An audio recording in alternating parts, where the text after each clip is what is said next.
Pinangunahan ni Acting Chief PNP Police Lieutenant General Jose Melencio C. Nartates Jr.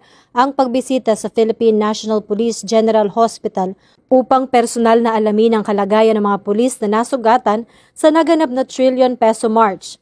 Kasama niya si Secretary Juanito Victor C. Remulla ng Department of the Interior and Local Government Unit na nagbigay rin ng suporta at pagkalinga sa mga sugatang kapulisan.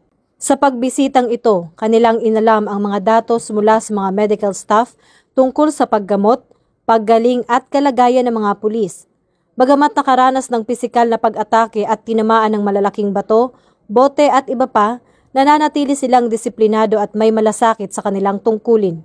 Ipinakita nila ang mataas ng antas ng profesionalismo at respeto sa karapatan ng mga nagpoprotesta habang pinapanatili ang kapayapaan at seguridad.